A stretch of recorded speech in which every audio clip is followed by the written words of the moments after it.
Sometimes while you're waiting, you've got to close your ears to the naysayers. Sometimes while you're waiting, you've got to find a silent place, a quiet place, and have private time with God by yourself. You got to get away from those who saying you can't and you ain't, and find somebody that will touch and agree with you and say you will be victorious. You will live and not die. You will rise and not stay down. You will overcome. You will be victorious and not defeated. Wait on.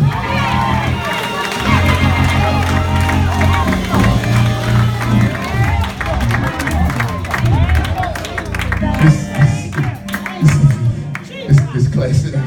Sit down if you can. Sit down. Sit down. But Job is in this pit.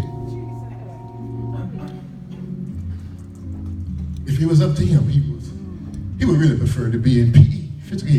You still with me? He said, PE. And so were we.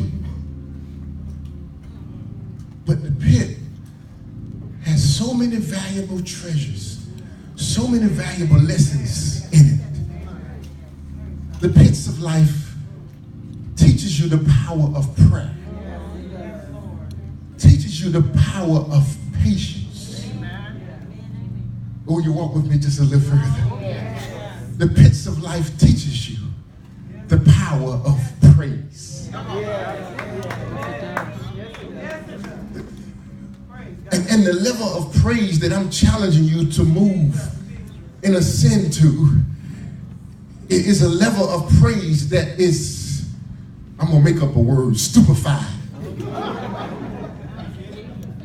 ridiculified. In other words, it's a level of praise that when you look at your circumstance and your situation, how you're responding doesn't make sense. They don't add up. Loss should mean that you're crying. Setbacks should mean that you are defeated. Falling down should mean that you've given up. Laying down should mean that you've been knocked out.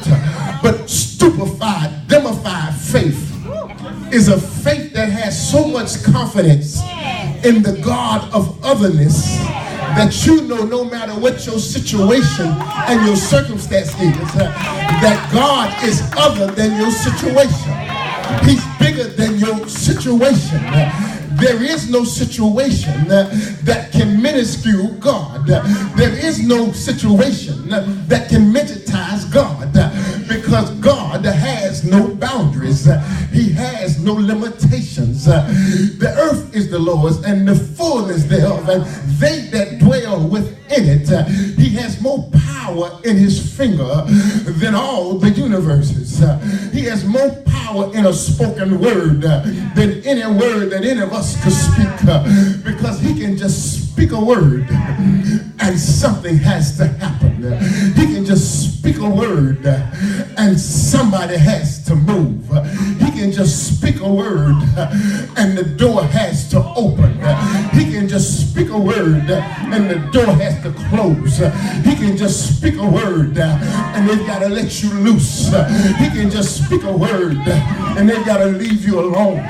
He can just speak a word and your enemy got to bless you. Your boss got to promote you. Your enemy's got to give you something that they really don't want to give you. He's a God that enjoys stupefied, dumbified praise, because it says to God that your worship is for real. See, some people worship is predicated on everything being all right. Some people worship is only manifested when days and things are going well. But the faith and the praise that I'm talking about is the kind that'll make you shout glory even when you're in the pit. It's the kind that'll make you get happy and praise God. It's the kind of praise that'll make you tear up the carpet in your house.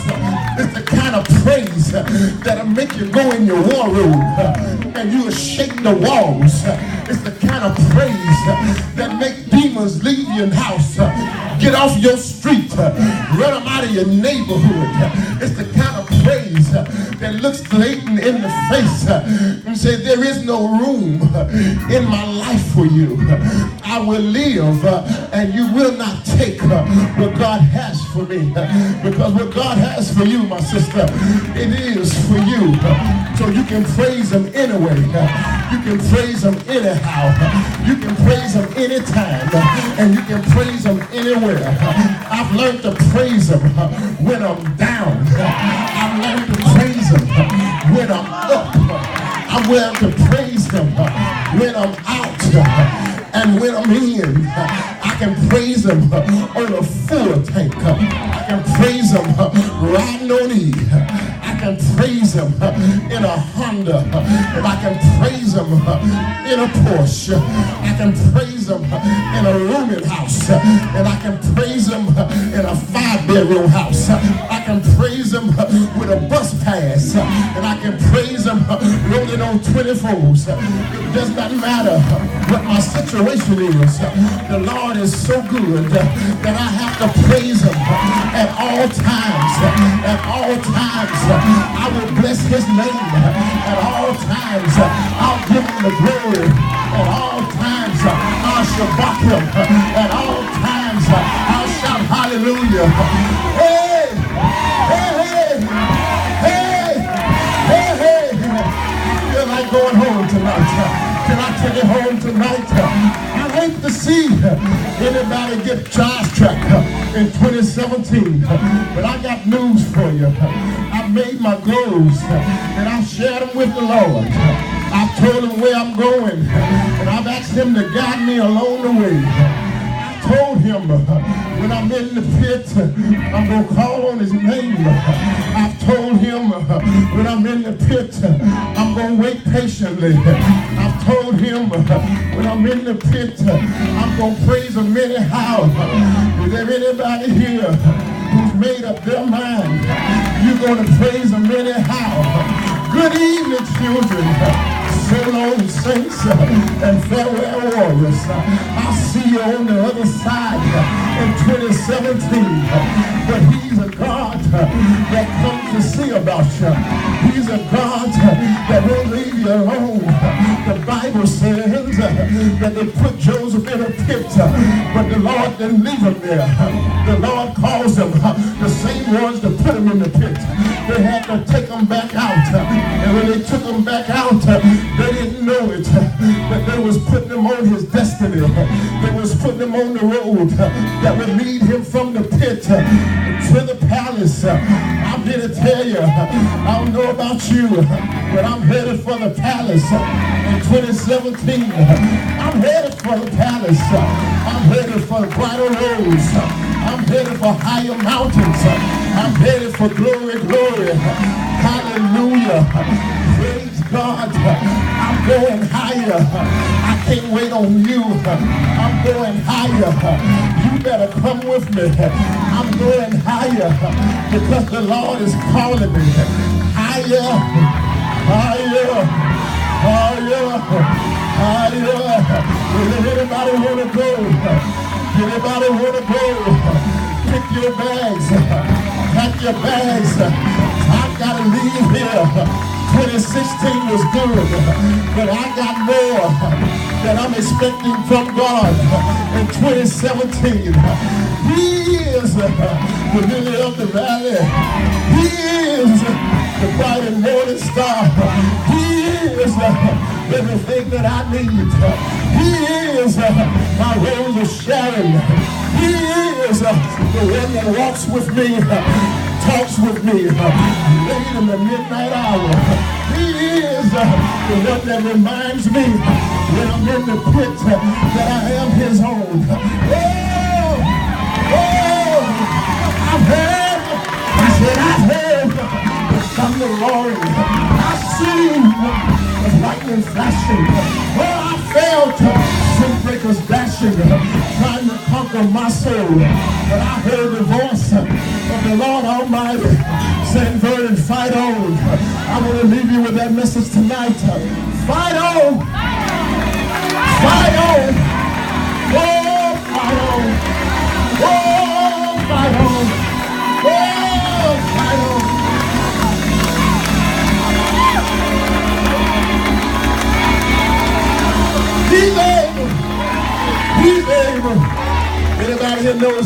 able. Can I get 3 more people to tell me? Stand on your feet and open your mouth and say he's able. Isn't he able? Isn't he able? Isn't he able? Turn to your neighbor. Look your neighbor. Eyeball to eyeball. And say, I don't know about you, but I'm going to wait on the Lord. I don't know about you. I'm going to trust on his word. I don't know about you, but I'm going where the Lord's going. He's able. Can I ask you one more thing before I leave you alone? Won't he do it?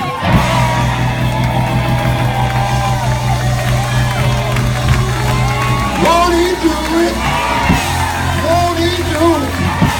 Won't he be? Won't he? Won't he do it? Won't he open doors? Will he close in your face? Will he make you happy when you're sad? Will he give you hope for tomorrow? Will he give you joy in your sorrows? Will he be a doctor in your sick room? Will he be a lawyer in the courtroom? I know. I know. He's all right. He's all right. Want him? Oh, want him. Want him, want him, want him. Want him, want him, want him. Want him, want him, want him. Want him, want him.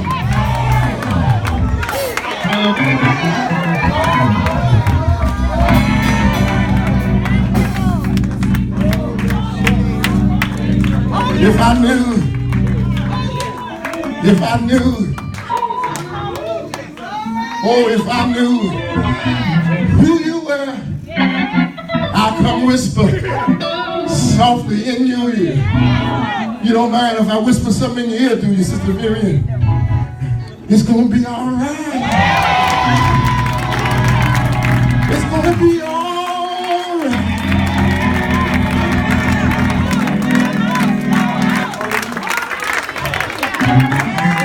It's gonna be all right.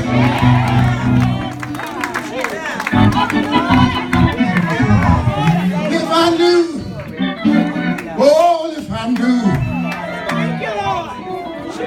Thank you, Lord. If you was worried tonight, I come whisper in your ear. It's gonna be all right. It's gonna be all right. All right. All right. All right. I wish I knew somebody who was feeling despair tonight. I would come whisper in your ear. He's a mighty good God. He's a mighty good God.